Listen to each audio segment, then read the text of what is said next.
का स्वदेशी उत्पादन 70 लाख टन बढ़ाने के लिए 6 उर्वरक संयंत्रों का उद्धार किया जा रहा है।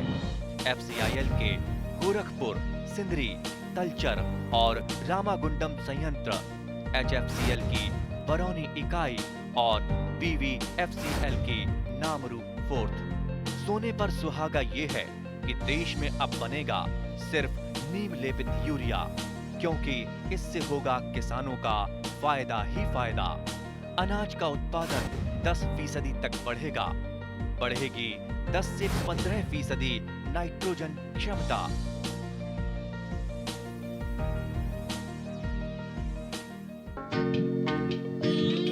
মীন পালন এক লাভজনক ব্যৱসায়। ৰাজ্যখনৰ গ্ৰাম্যাঞ্চলৰ বহুতো নিবনুৱা যুৱক যুৱতী মীন পালনৰ দৰে কৃষি ব্যৱস্থাপনাৰ জৰিয়তে স্বনিয়োজন হ'ব পাৰিছে। একেদৰে ভূমিখণ্ডতে বিভিন্ন উদ্যান শস্যৰ খেতিৰ লগতে হাঁহ কুকুৰা আৰু জীৱ জন্তু যেনে গাহৰি আদিৰ সমন্বয়ত মীন পালন কৰিব পাৰি। সমন্বিত পদ্ধতিত মীন পালন কৰিলে মীন পামৰ আয় বৃদ্ধি হোৱাৰ লগতে মাছৰ উৎপাদন ব্যয় কম হয়। সমন্বিত মীন পালনৰ বিভিন্ন দিশ সন্দৰ্ভত মীন গৱেষক বিজিত বনিয়াই এনেদৰে কয়। আমাৰ মীন পালকসকল বহুতো মীন পালকসকলে সমন্বিতভাৱে মীন পালন কৰিছে। তাৰমানে একক ভূমি ক্ষেত্ৰতে হাঁহ কুকুৰাও পালন কৰিছে, উদ্যান শস্যৰ খেতি কৰিছে। এনেকুৱা যিটো সমন্বিত মীন পালন, ইয়াৰ কাৰণে মীন পালকসকল কেনেদৰে উপকৃত হ'ব পাৰে? হয়, সমন্বিত মীন পালনৰ ক্ষেত্ৰত মীন পালকসকলে অধিকভাৱে অলপ লাভান্বিত হ'ব পাৰে, কিয়নো সমন্বিত মীন পালনত আমি হাঁহ কুকুৰা গাহৰি এইবিলাকৰ লগতে মাছৰ পালনটো একেলগে সমভাৱে কৰিব পাৰোঁ, যাৰ ফলত পালকজন যোনজন মীন পালক আছে তেওঁৰ মাছৰ লগতে হাঁহ কুকুৰা বা গাহৰিৰ পালনৰ দ্বাৰা যি খৰচটো হয় সেই খৰচটো কমত কৰিব পাৰে। মাছৰ যিটো দানাৰ ক্ষেত্ৰত আমাৰ যিটো অধিক হিচাপে পইচা আমাৰ খৰচ হয়, যিহেতু হাঁহ কুকুৰা বা গাহৰি যি মলমূত্ৰ তাৰ পৰা মাছে কিছু পৰিমাণে খাদ্য ল'ব পাৰে, ফচফৰাছ ল'ব পাৰে, যাৰ বাবে খাদ্যৰ পৰিমাণ কমি যায় আৰু বজাৰত কম মূল্যতে সেই মাছটো বিক্ৰী কৰিব পাৰে, যিহেতু এতিয়া মাছৰ দাম অলপ কমিছে। তাৰমানে আপুনি ক'ব খোজে নেকি যে যিটো মাছৰ উৎপাদন ব্যয়, সেই উৎপাদন ব্যয়টো কম হয় যদিহে সমন্বিত পদ্ধতিৰ হাঁহ কুকুৰা বা এনেকুৱা জীৱ জন্তুৰ সমন্বয়ত মীন পালন কৰে? হয়, মই সেইটোৱে ক'ব খুজিছোঁ যে উৎপাদন যিটো আমাৰ খৰচ হয় মাছৰ খাদ্যৰ ক্ষেত্ৰত সেইটো এটা কমিব। লগতে মীন পালকজনে এক বেলেগ ধৰণে ধৰক হাঁহ কুকুৰাৰ পৰা কিছু পৰিমাণে তেওঁ অৰ্থ লাভ কৰিব, যিটো তেওঁ পুখুৰী মাছৰ ক্ষেত্ৰত বা বেলেগ ক্ষেত্ৰৰ অধিক হিচাপে তেওঁলোকে হাঁহ কুকুৰা বা গাহৰিৰ ক্ষেত্ৰত কিছু পৰিমাণে তেওঁলোকে লাভৱান হ'ব আৰু এই ক্ষেত্ৰত সাধাৰণ মীন পালকসকল নিশ্চয়কৈ লাভান্বিত হ'ব। হয়, আৰু আমি দেখিছোঁ যে ধৰক বিভিন্ন উদ্যান শস্যৰ খেতিও কৰিছে, যে ধৰক কলগছ ৰুইছে, অমিতা ৰুইছে। এনে কি উদ্যান শস্যৰ খেতি পুখুৰী পাৰত কৰিব পাৰে? হয়, এওঁলোকে যিহেতু কল কৰিব পাৰে, অমিতা কৰিব পাৰে, লগতে নেমু টেঙা বা ভোট জলকীয়াও কেতিয়াবা কৰিব পাৰি, যিহেতু এতিয়া বজাৰত ভোট জলকীয়া বা নেমু এইবিলাকৰ চাহিদা অধিক পৰিমাণে বাঢ়ি আহিছে।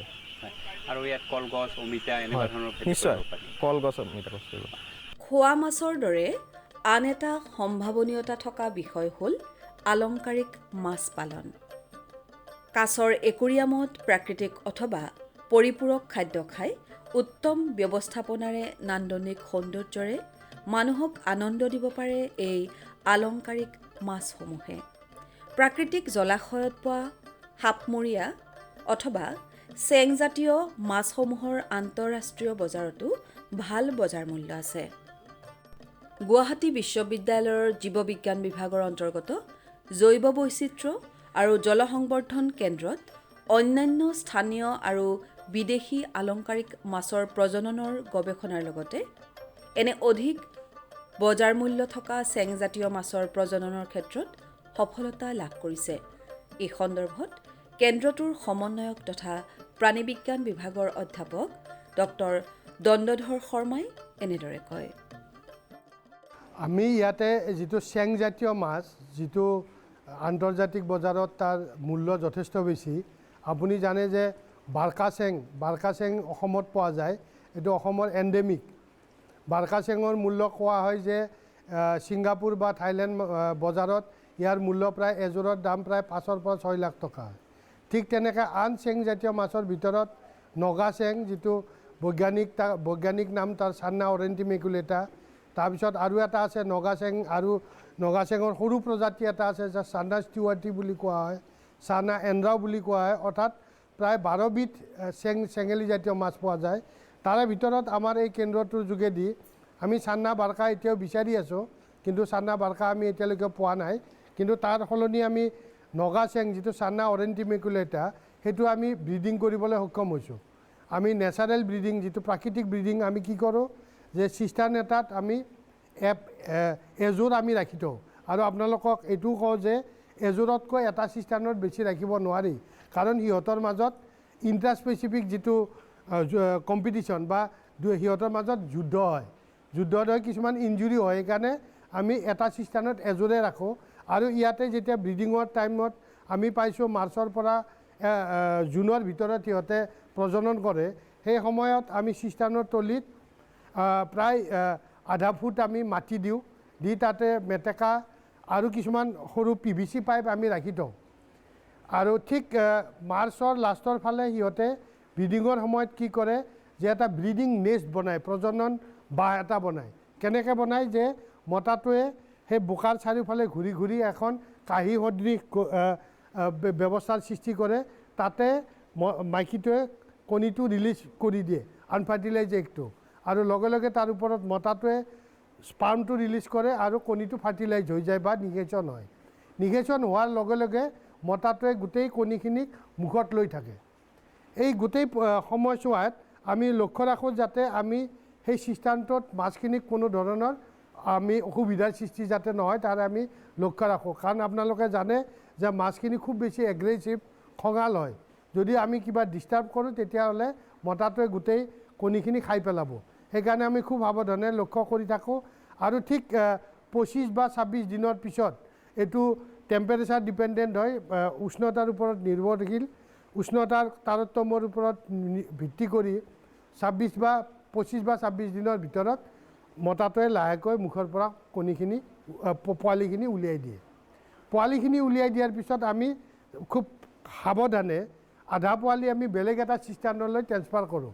কাৰণ আপোনালোকে জানে তাৰ স্কুলিং বিহেভিয়াৰ আছে, অৰ্থাৎ মাক দেউতাকে লাৰ্ভাখিনিক লালন পালন কৰে। আমি উলিয়াই বেলেগ এটা চিষ্টাৰ্ণত লৈ যাওঁ। ইয়াৰ ফেকাণ্ডিটি প্ৰায় 600, এবাৰত 600টামান পোৱালি সিহঁতে মুখৰ পৰা উলিয়াই দিয়ে। আধা আমি মাক দেউতাকৰ লগত ৰাখোঁ, আৰু আমি লক্ষ্য ৰাখোঁ যে মাক দেউতাকটো যাতে ভোকত নাথাকে। আমি তাৰ কাৰণে কি কৰোঁ, কেঁচু সৰু সৰুকৈ কাটি দিওঁ, সৰু মাছ দিওঁ, টিউবিফেক্স দিওঁ, যাতে মাক দেউতাকটো ভোকত নাথাকে। ভোকত থাকিলে সিহঁতৰ পোৱালিবিলাকক নিজে খাই পেলাব। এনেকৈ আমি এই চান্না অৰেণ্টিমেকুলেটা, চান্না ষ্টিৱাৰ্টি আৰু চান্না এন্দ্ৰাৰ ব্ৰিডিং কৰিবলৈ সক্ষম হৈছোঁ। ব্যৱসায় ভিত্তিত আলংকাৰিক মাছৰ প্ৰতিপালনৰ বাবে কাছৰ একুৰিয়ামৰ তলিভাগ নিয়মীয়াকৈ পৰিষ্কাৰ কৰাটো অতি প্ৰয়োজনীয়। এনে কৰিলে পানীৰ তলিভাগত জমা হোৱা এমনিয়া নিয়ন্ত্ৰণ কৰিব পাৰি। একুৰিয়ামৰ পানীৰ পৰিচৰ্যা ব্যৱসায় ভিত্তিত এই খণ্ডত জড়িত হোৱা লোকসকলৰ বাবে অতিকৈ প্ৰয়োজনীয়। একুৰিয়ামৰ পৰিচৰ্যাৰ বিভিন্ন দিশ সন্দৰ্ভত গুৱাহাটী বিশ্ববিদ্যালয়ৰ অন্তৰ্গত জৈৱ বৈচিত্ৰ্য আৰু জলসংবৰ্ধন কেন্দ্ৰৰ সহায়ক দেৱকুমাৰ শৰ্মাই এনেদৰে কয়। কেতিয়াৰ পৰা জড়িত আছে এই প্ৰকল্পত? মই প্ৰায় 4 বছৰৰ পৰা ইয়াত জড়িত হৈ আছোঁ এই প্ৰকল্পটোৰ লগত। হয়, এনে কেইজন আপোনালোকে ধৰক ইয়াৰ লগত প্ৰত্যক্ষভাৱে জড়িত আছে? আমি প্ৰত্যক্ষভাৱে আমি 4জন আছোঁ। তাৰোপৰি আমাৰ ৰিচাৰ্চ স্কলাৰ আছে, 4জন আছে ৰিচাৰ্চ স্কলাৰ আছে। তাৰপিছত আমাৰ মহাশয় ছাৰ আছে আমাৰ লগত ওতঃপ্ৰোতভাৱে জড়িত হৈ আছে। তাৰমানে ৰিচাৰ্চ স্কলাৰ 4জন আছে, 4জন আছে, আৰু প্ৰজেক্ট এছিষ্টেণ্ট 4জন আছে। আপোনালোকে ধৰক আলংকাৰিক মাছৰ যিটো প্ৰজনন, এই প্ৰজননৰ লগত প্ৰত্যক্ষভাৱে জড়িত হৈ আছে। গতিকে এই যে আপোনালোকে ৰাতিপুৱা ধৰক চাফ কৰে বা একুৰিয়ামখিনি চাফ কৰে, এনে কি প্ৰজাতিৰ মাছক বেছিকৈ চাফ কৰিবলগীয়া হয় বাৰু? বেছিভাগ আমাৰ ধৰক কেটফিছবিলাক, যিবিলাক কেটফিছ বুলি কয়, যেনেকৈ মাগুৰ, আপোনাৰ আছে শিঙি বা এনেকুৱা পাভ বা আপোনাৰ কান্দুলি, এনেকুৱা ধৰণৰ মাছবিলাকৰ অলপ বেছি চাফন কৰিব লগা হয়। তলিখনত মানে বেছিকৈ গেছ জমা হয় আৰু সেইবিলাক চাফ কৰিবলগীয়া হয়। বাকী ধৰক মোৱা, পুঠি, খলিহনা এনেকুৱা অলপ কম, এইটো ধৰক 2 দিনৰ মূৰে মূৰে কৰিলেও চলে। গতিকে এই যিখিনি পানী মানে আপোনালোকে চাফ কৰিলে, তলৰ পানীখিনি উলিয়াই দিলে, আৰু ইয়াত নতুনকৈ পানী ভৰ্তি কৰে, নতুনকৈ পানী আৰু দি দিব লাগে। সেই একে পৰিমাণৰ পানীটো আমি দি দিওঁ, 50% আমি উলিয়াই দিওঁ ৰাতিপুৱা, আৰু তাৰপিছত আৰু আপোনাৰ নতুনকৈ সেই 50% পানীটো আমি দি দিওঁ। হয়। গতিকে আপোনালোকে ধৰক এই 4 বছৰ জড়িত হৈ আছে এই প্ৰকল্পত, এতিয়া আপোনালোকৰ অভিজ্ঞতা কেনেকুৱা বাৰু প্ৰজননৰ ক্ষেত্ৰত? প্ৰজননৰ ক্ষেত্ৰত আমি ইতিমধ্যে ধৰক আপোনাৰ ছাৰে কোৱা মতে আমি 16 বিধৰ ইতিমধ্যে আমি প্ৰজনন কৰিছোঁ আৰু আমি প্ৰতি বছৰে আমি হয়তো 4-5টা নতুন নতুন প্ৰজাতিৰ আমি চেষ্টা কৰি আছোঁ বা আমি ফলপ্ৰসূ হৈছোঁ। হয়, গতিকে যদি আমাৰ ধৰক অৰ্নামেণ্টেল মাছৰ লগত জড়িত যদি যিবিলাক এণ্টাৰপ্ৰিনাৰ্ছ থাকে, সেই এণ্টাৰপ্ৰিনাৰখিনি যদি আগবাঢ়ি আহে তেনেহ'লে নিশ্চয়কৈ তেওঁলোকে ধৰক এই ক্ষেত্ৰত ব্ৰতী হৈ তেওঁলোকে আগবাঢ়িব পাৰে। আপোনালোকৰ অভিমত কি বাৰু? নিশ্চয় পাৰে, আৰু আমিও যিখিনিৰ পৰা আমি যিখিনি জানো বা আমি যিখিনি শিকিছোঁ আমিও তেওঁলোকক পৰামৰ্শ দিবলৈ চেষ্টা কৰিম।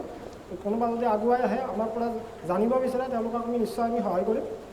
ব্যৱসায় ভিত্তিত একুৰিয়াম আৰু আলংকাৰিক মাছ প্ৰতিপালনৰ বাবে পানীৰ অন্যান্য গুণক নিয়মিত পৰিসৰত ৰখাটো অতি প্ৰয়োজনীয়। পানীৰ গুণাগুণ আৰু ইয়াৰ অনুকূল পৰিসৰ সন্দৰ্ভত গুৱাহাটী বিশ্ববিদ্যালয়ৰ প্ৰাণী বিজ্ঞান বিভাগৰ গৱেষক প্ৰিয়ম নাথে তেওঁৰ অভিব্যক্তি প্ৰকাশ কৰি এনেদৰে কয়।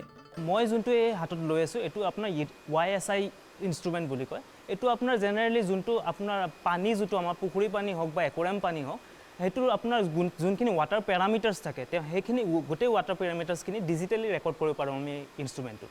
চ' এইটো আপোনাৰ যিটো হয় এইটো পানীত যাব, সেইটো আপোনাৰ পানীত ইমানখিনি ডুব যাব। চ' এইখিনি ডুব গৈ পেলাই আপুনি জেনেৰেলি 2 to 3 মিনিটছ ৱেইট কৰিব লাগিব, জানে এই যোনটো ৱাটাৰ পেৰামিটাৰ্ছখিনি এইখিনি ষ্টেবল হ'বলৈ আপুনি ৱেইট কৰিব লাগিব অলপ। চ' এইখিনি প্লাছ আপোনাৰ গোটেই যেনেকৈ আপোনাৰ টেম্পাৰেচাৰ, pH, আপোনাৰ TDS, উষ্ণতা গোটেইখিনি আপোনাৰ ইয়াতে ডাইৰেক্টলি ৰেকৰ্ড হৈ যায়। এই পানীৰ গুণাগুণটো কিহৰ কাৰণে প্ৰয়োজন হয় সাধাৰণতে? আপোনাৰ জেনেৰেলি পুখুৰীৰ পানী যোনটো আপোনাৰ এলগি হ'লে pHটো কেতিয়াবা বাঢ়ি যায়, সেইটো কাৰণে আপোনাৰ জেনেৰেলি মাছ মৰ্টেলিটি হয়, মাছ মৰ্টেলিটি দেখা যায়। চ' সেইখিনি আপোনাৰ ৰেকৰ্ড কৰিবলৈ বা ফাৰ্মাৰ্ছৰ বেছি সুবিধা হ'ব। এইটো ইনষ্ট্ৰুমেণ্টেদি আপোনাৰ pH ৰেকৰ্ড কৰিব পৰা যায়, টেম্পাৰেচাৰ ৰেকৰ্ড কৰা, টেম্পাৰেচাৰ আপ ডাউন হ'লে কেতিয়াবা মাছৰ ফ্লাকচুৱেশ্যন হয় দেখুৱায়। আৰু dissolve oxygen generally dissolve oxygen বেছি পৰিমাণ কম হ'লেও আপোনাৰ মাছ মৰ্টেলিটি ফিছৰ ওপৰতে মাছ মৰ্টেলিটি দেখা যায়। চ' সেইটো আপোনাৰ ৰেকৰ্ড কৰি পেলাই যেতিয়া ডিজল্ভ অক্সিজেনটো কম দেখা যায় আমি তেতিয়া ডিজল্ভ অক্সিজেন টেবলেট আমাৰ তাত আছে।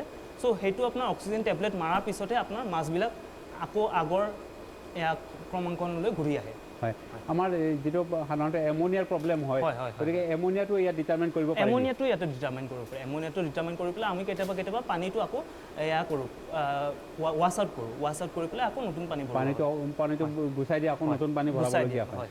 গতিকে ধৰক আমাৰ মীন পালকসকলে আজিকালি ধৰক একক ক্ষেত্ৰতে তেওঁলোকে বহুত প্ৰজাতিৰ মাছ মেলে বা বহুত বেছি পৰিমাণৰ পোনা মেলে, তাত হয়তো এমনিয়া কেতিয়াবা আপ ডাউন হ'ব পাৰে। গতিকে এনেকুৱা ধৰণৰ ইনষ্ট্ৰুমেণ্ট থাকিলে তেওঁলোকে এমনিয়াটো ডিটাৰমাইন কৰি ল'ব পাৰিব আৰু তাৰ কাৰণে আগতীয়াকৈ ব্যৱস্থা ল'ব পাৰিব। আমি সচৰাচৰ দেখি থকা মাছবোৰ অইন দেশৰ মানুহে দেখি ভাল পায় আৰু আমাৰ স্থানীয় মাছবোৰৰ চাহিদা বিদেশত বিদ্যমান। সেইদৰে বিদেশী আলংকাৰিক মাছসমূহৰ স্থানীয় বজাৰ চাহিদা আছে। বিদেশী আলংকাৰিক মাছ যেনে গোল্ডফিছ, মল্লী, গাপ্পি আদি মাছৰ প্ৰজনন সন্দৰ্ভত বিশ্ববিদ্যালয়খনৰ জলসংবৰ্ধন কেন্দ্ৰৰ প্ৰজেক্ট সহায়ক জনেশ্বৰ দাসে এনেদৰে কয়।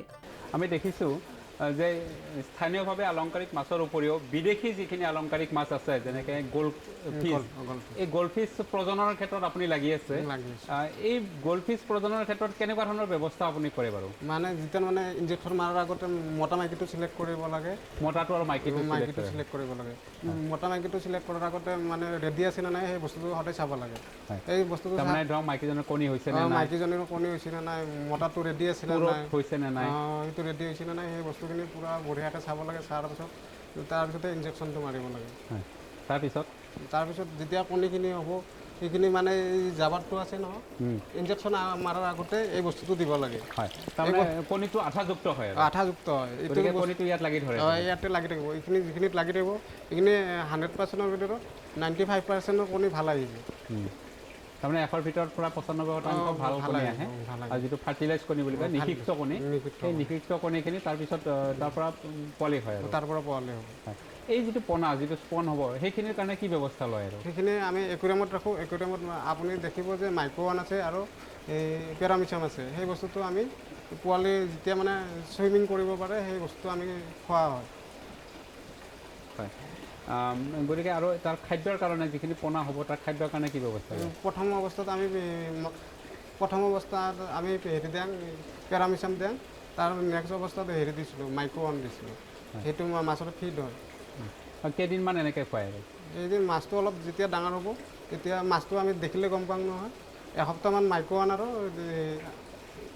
হেৰিটো খুৱাব লাগে পেৰামিচামটো খুৱাব লাগে তাৰপিছত যিটো টিভি ফেক্স আছে টিভি ফেক্সটো তেতিয়া খুৱাব লাগে এসপ্তাহ পাছত টিভি ফিক্সটো বা ব্লাডৰমটো আপোনালোকে খুৱাই আৰু খুৱাই আছোঁ গুৱাহাটী বিশ্ববিদ্যালয়ৰ প্ৰাণী বিজ্ঞান বিভাগৰ অন্তৰ্গত জৈৱ বৈচিত্ৰ্য আৰু জলসংবৰ্ধন কেন্দ্ৰত ইতিমধ্যে কম পৰিসৰত বিদেশী আলংকাৰিক মাছৰ প্ৰজনন কৌশল সৰলীকৃত কৰা হৈছে।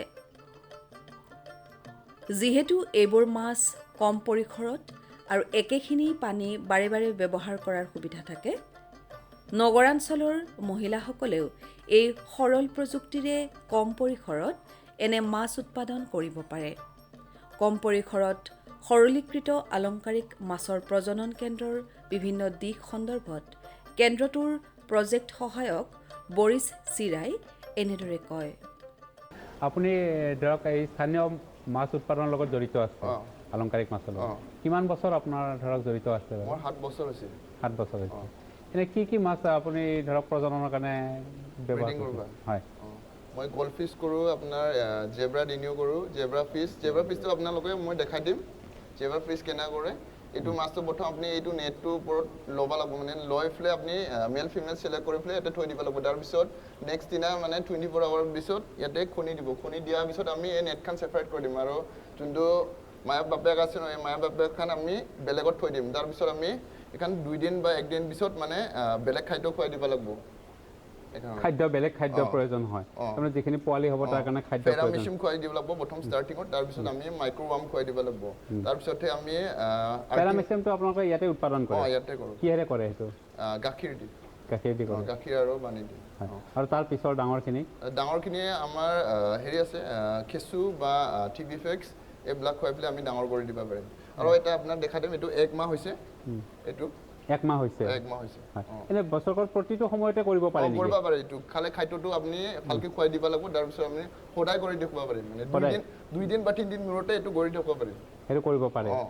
তাৰমানে বছৰেকত ধৰকচোন প্ৰতিটো গৰম দিনতো কৰিব পাৰিম, আপুনি ঠাণ্ডা দিনতো কৰিব পাৰিম। হয়, গতিকে উষ্ণতা বুলি কোনো কথা নাই আৰু। হয়, এনে কোনকেইটা মাছ কৰিবৰ কাৰণে সাধাৰণতে সহজ বা আমাৰ এণ্টাৰপ্ৰিনাৰখিনি কৰিব পাৰে বাৰু? আপুনি গল্ড ফিছ বা খৈ খাপ, আপোনাক কি নাম আছিল জেব্ৰা ফিছ, এইবিলাক আৰামছে কৰি দিব পাৰিম। আপুনি মানে বেলেগ ইমান কষ্ট কৰিব নালাগে। এনেকুৱা নেট এটা ল'বা আপুনি, এনেকুৱা নেটটো আপোনাক দেখা দিম। এই নেট এইটো ডাঙৰৰ কাৰণে বনাইছোঁ, মই ফুটি মাছৰ কাৰণে বনাইছোঁ।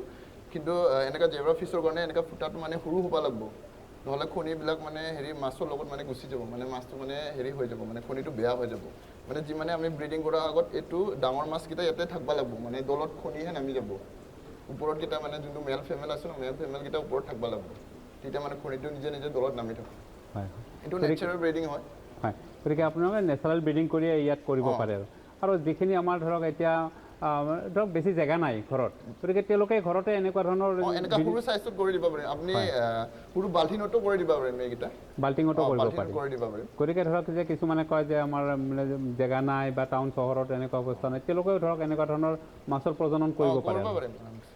গতিকে এইবিলাক মাছৰতো চাহিদাও আছে, নহয় জানো? একুৰিয়ামৰ চাহিদাও আছে, গতিকে কম পৰিসৰতে কৰিব পাৰে, মহিলাসকলেও কৰিব পাৰে। কষ্ট ইমান নাই এইকেইটা মাছ। আপুনি খালি মেল ফিমেলটো চিলেক্ট কৰা, এনেকুৱা নেট এটা লৈ পেলাই বাল্টিঙৰ ওপৰত থৈ দিলে হ'ল। বা আপোনাৰ কিবা বস্তু থাকিলে ৰছী বান্ধিব নালাগে, এনেকুৱা চিষ্টেমতো কৰি দিব পাৰিম। এইটো পানী এনেকৈ থৈ দিলে নিজে নিজে ভাহি থাকিব, পানীটো তলত নামি নাযায়। গতিকে আমাৰ যিখিনি নিবনুৱা যুৱক যুৱতী আছে তেওঁলোকক আপুনি এনে কি পৰামৰ্শ দিয়ে ধৰক আলংকাৰিক মাছৰ ব্ৰিডিঙৰ ক্ষেত্ৰত? এইকেইটা আপুনি মানে কষ্টও নাই বেছি, আৰু প্লাছ বেলেগতো যাব নালাগে, নিজে পালথিনতো কৰিব পাৰে বা আপুনি চৰিয়া লৈ পেলাই চৰিয়াৰ ওপৰতো কৰিব পাৰে। এইবিলাক বেছি পানীও প্ৰয়োজন নহয়, নালাগে, পানীৰ ঠাইৰ প্ৰয়োজন নহয়। এক বাল্টিন হ'লে এইটো কৰি দিব পাৰিম, মানে মাছটো বেছি কষ্ট নাই আৰু। হয়, ছাদৰ ওপৰতো কৰিব পাৰে। এনেদৰে কম পৰিসৰত আলংকাৰিক মাছ প্ৰতিপালন কৰি অতিৰিক্তভাৱে আয়ৰ পথ প্ৰশস্ত কৰাৰ সম্ভাৱনীয়তা আছে, আৰু ইয়ে নিবনুৱা যুৱক যুৱতীৰ মাজত এক আশাৰ সঞ্চাৰ কঢ়িয়াই আনিছে।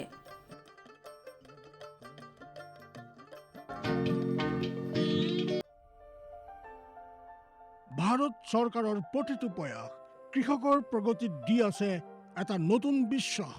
দেশৰ কৃষকসকলৰ প্ৰতি সমৰ্পিত ভাৰত চৰকাৰে বিশেষকৈ উত্তৰ পূৰ্বাঞ্চল আৰু আন্দামান নিকোবৰ দ্বীপপুঞ্জৰ কৃষি অঞ্চলৰ বিকাশৰ বাবে নতুন প্ৰগতিশীল পদক্ষেপ লৈছে, যাৰ দ্বাৰা কৃষকসকলে দ্ৰুত গতিত উন্নতি কৰি আছে। কৃষি অঞ্চলৰ বিকাশৰ গতি অব্যাহত ৰাখি মাননীয় প্ৰধানমন্ত্ৰী শ্ৰী নৰেন্দ্ৰ মোদী ডাঙৰীয়াৰ নেতৃত্বত ভাৰত চৰকাৰে এক দূৰদৰ্শী নিৰ্ণয় লৈ দেশত ৰাষ্ট্ৰীয় খাদ্য তেল মিছন অইল পামৰ আৰম্ভণি কৰিছে, যাৰ দ্বাৰা উত্তৰ পূৰ্বাঞ্চলৰ ৰাজ্যসমূহ আৰু আন্দামান নিকোবৰ দ্বীপপুঞ্জৰ কৃষকসকলৰ বিশেষ লাভ হ'ব। পুঁজিৰ বিনিয়োগত বৃদ্ধি পাব, খোৱা তেলৰ আমদানিৰ ওপৰত নিৰ্ভৰ কৰাটো কম হ'ব আৰু ৰোজগাৰৰ সুবিধা সৃষ্টি হ'ব।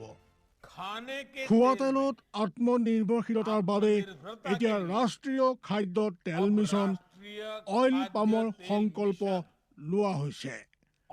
নৰ্থ ইষ্ট আৰু আন্দামান নিকোবৰ দ্বীপপুঞ্জ এনেকুৱা অঞ্চল য'ত সহজে পামৰ খেতি কৰিব পৰা যায়। পাম অইলৰ উৎপাদন হ'ব পাৰে।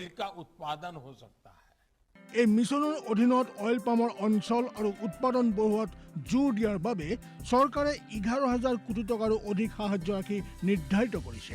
মিছনৰ অধীনত চৰকাৰে অইল পামৰ খেতিৰ বাবে ৰোপণ আদিৰ সহায়ত বৃদ্ধি ঘটাই পূৰ্বতে পাবলগীয়া প্ৰতি হেক্টৰত 12,000 টকাৰ পৰা বঢ়াই প্ৰতি হেক্টৰত 29,000 টকা কৰি দিছে। পুলি ৰোপণ সামগ্ৰীৰ অভাৱ দূৰ কৰাৰ বাবে বীজৰ উৎপাদন কৰাৰ বাবে বাগিচাকো সাহায্য প্ৰদান কৰা হ'ব, যাৰ অধীনত প্ৰতি হেক্টৰ ক্ষেত্ৰফলৰ অইল পামৰ উদ্যানৰ বাবে 1 কোটি আৰু নাৰ্চাৰী বিকাশৰ বাবে 50 লাখ টকাৰ ব্যৱস্থা আছে। 30 বছৰীয়া পুৰণা বাগিচাৰ পুনৰুদ্ধাৰৰ বাবে প্ৰতি পুলিত 250 টকাৰ এককালীন অনুদান দিয়া হ'ব। উত্তৰ পূৰ্বাঞ্চল আৰু আন্দামানৰ বিশেষ সাহায্যৰ অধীনত তাৰ অঞ্চলৰ গাঁথনি, জলবায়ু আৰু অন্য পৰিস্থিতি অনুসৰি বিভিন্ন দিশত যেনে হাফ মুন টেৰেছত প্ৰতি হেক্টৰত 4,000 টকা, জেওৰা, বায়োফেন্সিং তথা লেণ্ড ক্লিয়াৰেন্সৰ বাবে প্ৰতি হেক্টৰত 7,000 টকা আৰু একত্ৰিত খেতিৰ বাবে প্ৰতি হেক্টৰত 10,000 টকাৰ ব্যৱস্থা আছে। প্ৰাৰম্ভিক 4 বছৰৰ সময়ত ৰক্ষণাবেক্ষণ আৰু অন্তৰ ফচলৰ বাবে প্ৰতি হেক্টৰত 50,000 টকাৰ ব্যৱস্থা আছে।